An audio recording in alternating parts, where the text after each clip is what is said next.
Why do you think people, and the answer to me is, it feels obvious and maybe a silly question, but I think it's important to talk about. Why do people just want to have a chat? Like, is it because people are more lonely than ever, even back, 20, 30 years ago? Or is it just because that's who we are as people? Like, there's a book called The Social Animal by Elliot Aronson, who's a social psychologist, and he talks about our innate need to be social, hence the social animal. So is that just who we are wired to be? Or is it because we're lonely, or both? Look, I think it's a combination of both, and I think we're definitely hardwired to be with people. Anything from an attachment framework really tells us that we are wired to connect, and we're inbuilt with that attachment and that need for connection. And really, what gets in the way is our parents. Our parents get in the way, and they stop that proper hardwiring of that really innate natural ability to connect. But we have that inbuilt. So we are animals that need attachment and connection, and that makes us feel safe. And what goes wrong is when we don't feel safe in those connections, that things start to go a bit haywire, and we start looking for that in other places if we're brave enough. Sometimes we avoid them if we've been hurt too much. But in general, I think we are animals people who need connection.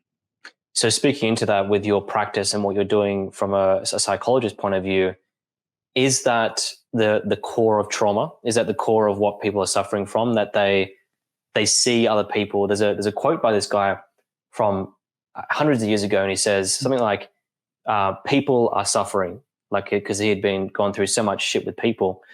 Is that what you see is the core for people who are experiencing trauma? They see other people as painful or as something that is suffering, and they pull away from it.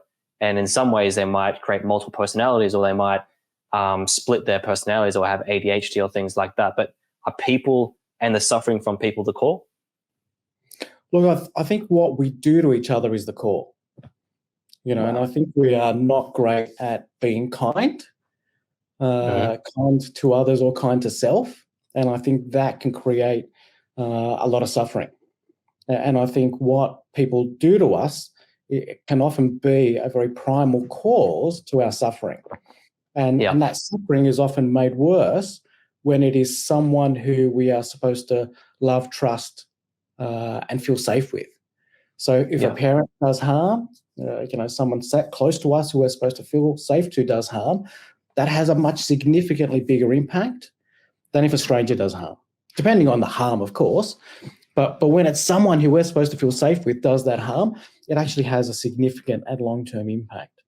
And often harm that is done to us and the trauma we experience, for me, and I'll talk about this when we talk about EMDR in a bit more detail, is really the cause of symptoms.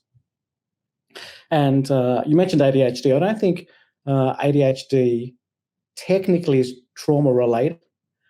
I think some trauma can create symptoms that are ADHD-like, and you will look ADHD-like.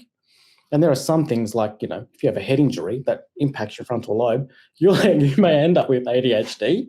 But trauma will make ADHD at a core worse. So neurodevelopmental disorders like ADHD and autism, trauma will make those worse. So it's not like you just have ADHD or you just have autism. Trauma will make them worse. So resolving trauma can be very helpful. Thanks for watching this clip of the Getting Mental podcast. If you like this clip, check out the full episode here or more clips here.